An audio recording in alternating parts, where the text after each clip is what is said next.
Stesen Penyegitigaan Timbalai terletak di atas Bukit Timbalai, Kampung Bubuluh Darat, wilayah Persekutuan Labuan, merupakan stesen rujukan utama bagi kerja-kerja kawasan berdata negeri-negeri di Malaysia Timur, Sabah dan Sarawak, termasuk negara Brunei Darussalam.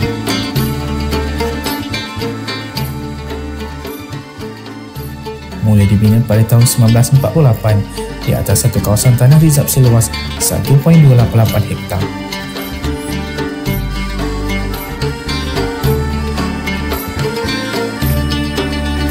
Sebelum tanda ukur stesen Timbalai dicabut dan digantikan dengan pembinaan monumen, terlebih dahulu beberapa ukuran kawalan dijalankan bagi menjamin kedudukan menata, koordinat X dan koordinat Y dapat dikekalkan pada kedudukan asal. Pembinaan tanda ukur monumen. Semua proses kerja pengalian dan pembinaan monumen baru telah disediakan terus oleh Pegawai Cupom Wilayah Persekutuan Labuan dan Cupom Sabah. Pengalian tanda ukur lama. Kerja-kerja pengalian telah dijalankan dengan berhati-hati bagi mengelakkan tanda rujukan dan berop kawalan yang dibuat terganggu.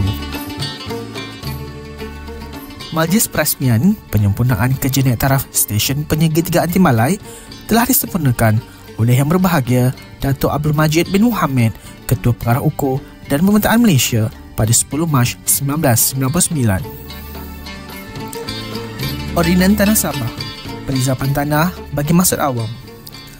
Pada menjalankan kuasa yang diberikan kepada Kerajaan Persekutuan oleh Seksyen 28 Ordinan Tanah sebagaimana diubah sesuaikan oleh Perintah Wilayah Persekutuan Labuan 1984. Menteri yang bertanggungjawab bagi perkara-perkara yang berhubungan dengan tanah di wilayah Persekutuan Labuan telah merizapkan tanah yang diperihalkan dalam jadual bagi maksud awam, iaitu sebagai suatu tapak bagi stesen trigonometri, dan telah menetapkan bahawa Jabatan Ukur Wilayah Persekutuan Labuan sebagai pegawai yang mempunyai kawalan terhadap tanah rizal itu.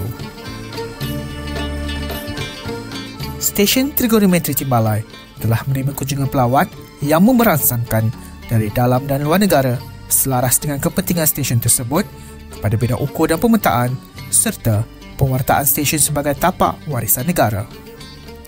Rekod buku kehadiran pelawat dari tahun 2021 hingga 2023 yang mencatatkan peningkatan sebanyak purata 30% pada setiap tahun.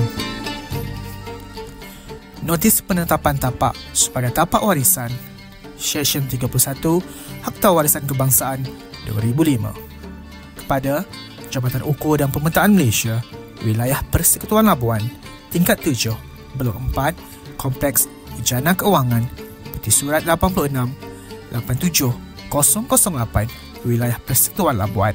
Dengan ini diberitahu bahawa Puserajaya Warisan telah menetapkan tapak tanah dalam kawasan yang diperihalkan dalam jadual, termasuk tanah yang jika ada ditentukan dengan nombor lot atau nombor-nombor lot tanah yang berhampiran sebagai tapak warisan.